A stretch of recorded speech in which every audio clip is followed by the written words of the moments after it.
So what is going on, people? It is Kim here, and welcome to the England squad for the Euros. Just been leaked on Twitter. Well, not leaked, but shared by England's official page. Here's the squad, guys. I'm just going to talk about my opinions. You tell me yours in your comments, in the comments, not your comments. But yeah, let's get on with it. So, the goalkeepers. Obviously, Joe Hart's in there. He's probably the best current English goalkeeper. He's had Joe Hart's one of them where he's quite shaky, but at times, but then he'll go and just go on a run of brilliant performances.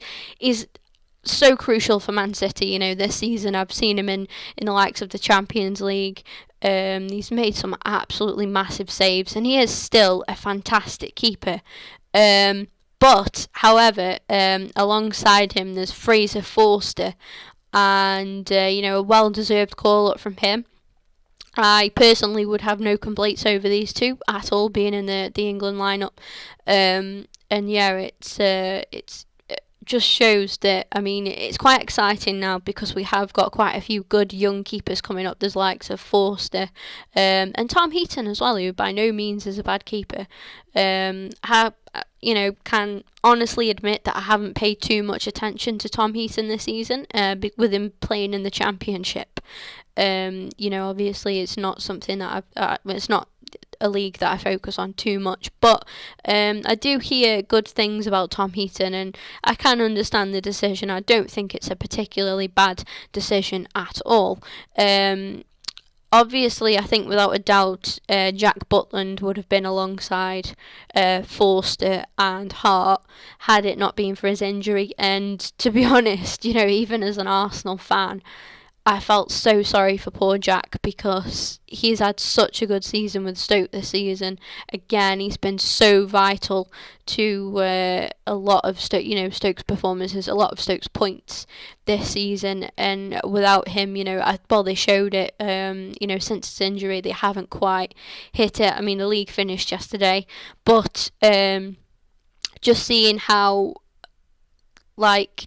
much of a difference it makes just having a keeper that is just at the top of the game at the minute. It is so key, and obviously as an Arsenal fan, that's something that's been key for us this season. Having Petr Cech in goal just took a big weight off the defense's shoulders a little bit, and by no means have the defence been great this season, but there's definitely been an improvement. And again, Cech has played. It just shows how much of an important role goalkeepers do play. And to be fair, the thing is with a goalkeeper, when they get something wrong, it's usually a goal. Whereas when you're an outfield player, you can get something wrong, and you've got 10 other men to make up for your mistake as well. So it's very difficult being a goalkeeper. I actually used to play as a goalkeeper back when I used to play football, and I can safely say there is a lot more pressure on goalkeepers than what you think. But yeah, I mean, with this three, I don't really have too many complaints. Tom Heaton's a little bit iffy, but I don't know, I can't say too much because I haven't seen much of him this season. So that is one that you guys can let me know in the comments down below. Now, if I just skip here, if it'll let me, there we go, just like magic, just like that. What about that? Hey, the defenders. Now, here's where it gets interesting. Ryan Bertrand has made the squad, who, fair enough, a fairly decent fullback. Gary Cahill, which, yeah, I can definitely understand, probably one of our better centre-backs. Nathaniel Klein, again, a fullback that actually really impresses me. I do have high hopes for Nathaniel Klein. Danny Rose. Now, I'm not just saying this because I'm an Arsenal fan, but I do feel that this guy is a little bit overrated. I just don't know. I'm not sure on Danny Rose at all. I mean, I hope that he proves me wrong, for England in the Euros. But I'm unsure on this one. Chris Smalling, goes without saying, he's had a great season this season. He's been that defender where I think over the years, United's defence, obviously, since Ferguson left, since Vidic left and Rio retired, went kind of downhill a bit. And there was a massive weight on Smalling's shoulders, to really step up But I think now he's starting to develop into a really good, promising young centre-back. Do really like him. And obviously alongside him as well, John Stones, another good young centre-back. Now, we actually do have a bit of hope there, because over the years, the England defence has just been... It's just what's let us down, to be honest. And, since, Terry and Rio, we haven't had anybody else that's really, been up to their level. But hopefully, these guys really can step it up. Kyle Walker, I hate to like him because I'm an Arsenal fan and he plays for Tottenham, but I do really rate Kyle Walker. I think he's a good fullback. He's very pacey, and he's also got the strength as well, which is always key. I'm a little disappointed not to see Kieran Gibson there, but that's probably more the Arsenal side of me. I do think that these guys probably, the other fullbacks that are in there probably do deserve it more than Gibbsy. Gibbs, to be fair, hasn't had much of a chance this season at Arsenal. He hasn't had many games. So, yeah, I do quite feel sorry for him there, but at the end of the day, it's just how it goes sometimes. Moving on to the midfield now.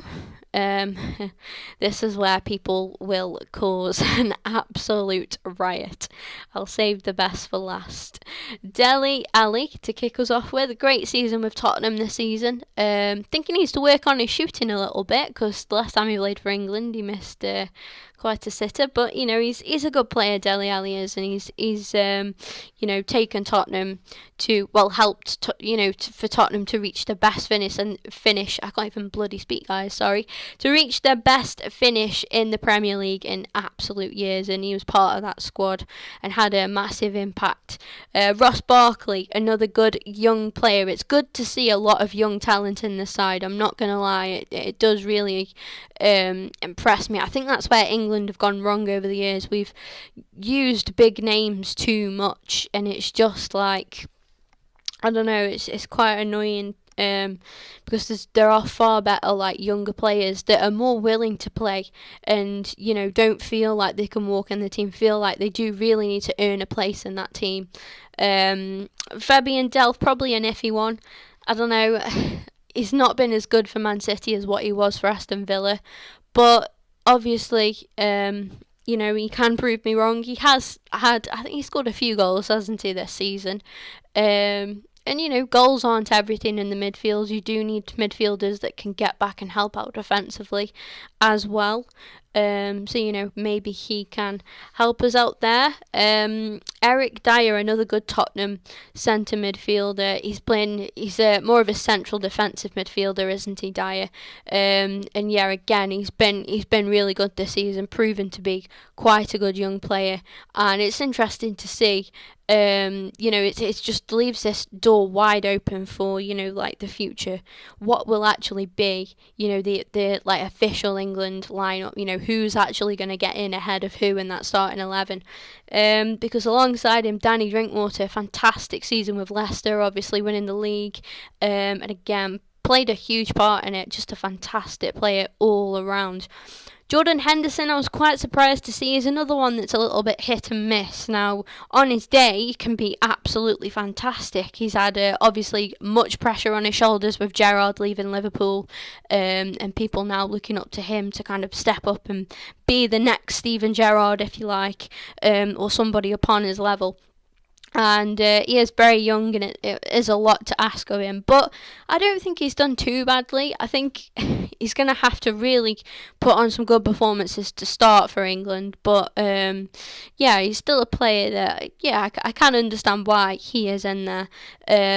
Alongside him is Liverpool teammate Adam Lallana. Again, I think he's had a better season this season. He started, when he first left Southampton for Liverpool, he didn't really do that well, but then last towards the end of last season he picked up a bit, and then in this season as well he's had a few good games. So, not just a few good games, he's probably been one of Liverpool's better players actually. He's probably their most improved player, I'm going to say.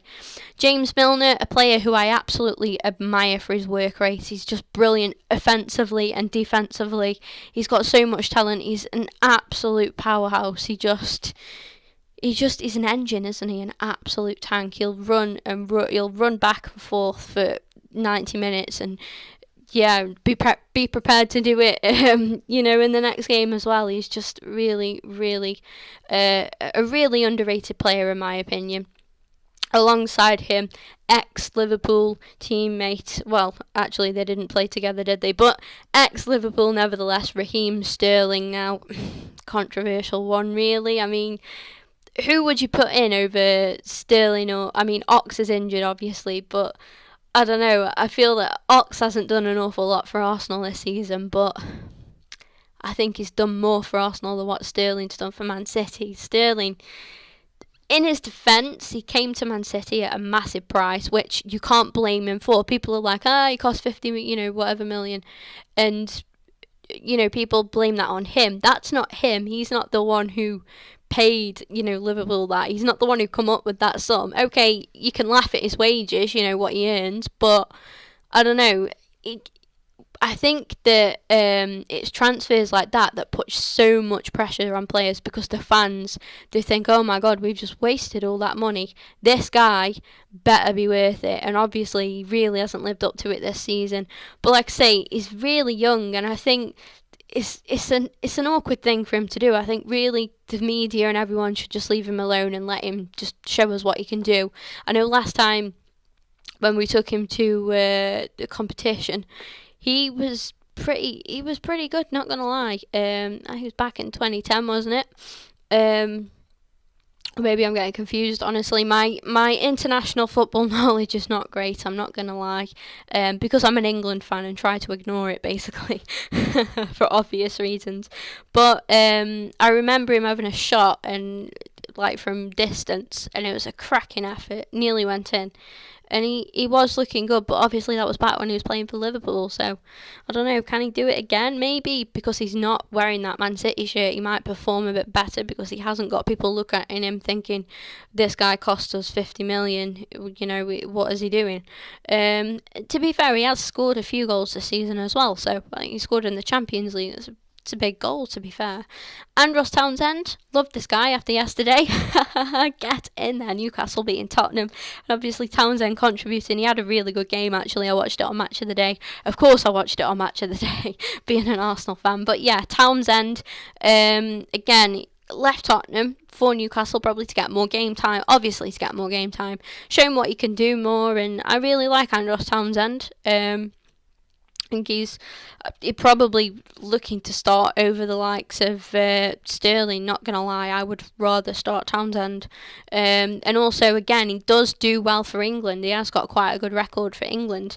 And of course, the controversial one, the one that everybody is talking about, Jackie Wilshere. Isn't it just funny that he just jumps into that England side if he's fit? He just does it. And the thing is, as much as people knock him, They knock him because he's injured. They knock him because he's passionate. He's a bit of a dick, not going to lie. If you're not an Arsenal fan, it's likely that you won't like him because he's an absolute prick. He is. He is. But Arsenal fans love him because he's he's our prick. Do you know what I mean? And he's just one of them at the end of the day.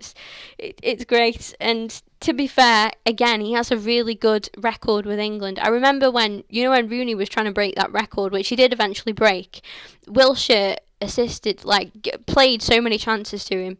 He does do really well for England. So hold your mouths before you say, Wilshere shouldn't be in there. Because one, give me another player who should, and two, just wait and see. Just wait and see what he does. I just hope that he doesn't get injured, because that would just horrendously backfire.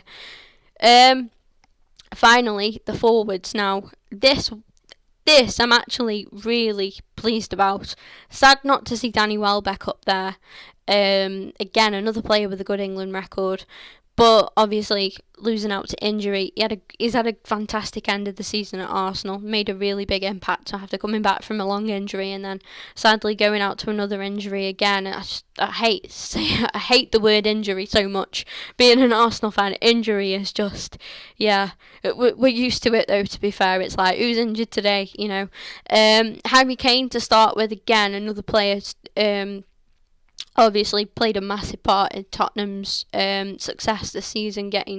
I'm not taking the mick, by the way. I do actually think that even though it was great for Arsenal getting second, this has been Tottenham's best season in a long time, and Kane's been a part of that. So brilliant for Harry Kane. It's difficult to like him, but I do, and I hope he does do well for England. I just hope that he can transfer some of them goals that he's been scoring for Tottenham. And score some in an England shirt as well. Marcus Rashford, really, really happy to see him actually in the squad. Great young player. What a chance given to him. I mean, he's probably going to be very, very nervous. Not going to lie, being so young. But that is brilliant, because I tell you what, there's not many other players that deserved it more than him. And it's just nice to see somebody in there, and you know that he's going to work hard because he's young, he's got a lot to prove about himself. He's had a couple of good games for Manchester United, and yeah, I do really like the look of Rashford, to be honest with you. Rooney, again, it's good to have him in the side because of his experience, his sheer experience. Obviously broke England's record for scoring, for the most goals scored, and it's just brilliant to have such a, I'm going to say it, world-class striker in there. I mean, some say he's past it now, but when I've watched him this season, he might be past it. He might not score as much as, nowhere near as much as what he used to, but he's still got the experience in there that we need, because this is a really young England side, and having someone like Rooney in there, how good is that for, like, Kane, Rashford and Vardy all to look up to, Wayne Rooney, even Sturridge as well. Sturridge isn't too old, and he's just like an idol figure for the younger England players in the squad to look up to. And I hope you non-Arsenal fans admired this unbiasedness from me. Daniel Sturridge as well, a player who, when fit, is absolutely fantastic. He scores some great goals, he really does. And yeah, it's just unfortunately another player who does lose out to injury quite a lot, and it's just, it is so annoying, because it seems to happen to the players who have the most potential. It really does. And Sturridge could be up there with the likes of Rooney, in terms of like record, goals scored and stuff. He could really be making a name for himself if it wasn't for his injuries. I have no doubt in mind that if he, can stop fit for a while, that he will become a big player in the Premier League. I mean, he already is a very good player, but obviously, like I've said, his injuries just do let him down. But hopefully he can stay fit throughout the summer and help England advance to, wherever we manage to get. And finally, Jamie Vardy. What a season he has had. Absolutely fantastic season. And I have to say, when we were playing in the friendlies, I was a bit worried. I was like, well, can he do it? Can he do it for England, though? What do you reckon? And he did. He scored for England already, and hopefully he can continue to do that. He's had goes without saying, one of Leicester City's best players this season. So much hype around him, and he must be absolutely buzzing. It's a really well-deserved call up there from Jamie Vardy. And I think anybody would be disappointed to not see him in the lineup. So guys, that is the England squad. Let me know your thoughts in the comments down below. Leave a like rating if you enjoyed the video. And with all of that being said, guys, obviously subscribe if you haven't done so already. We are almost at 600 subscribers. We are not far off at all. And considering I only hit 500 not long ago, it's just incredible. Thank you all so much for all of your support. But with that being said, yes, I am going to finish off here, and I'll see you all later.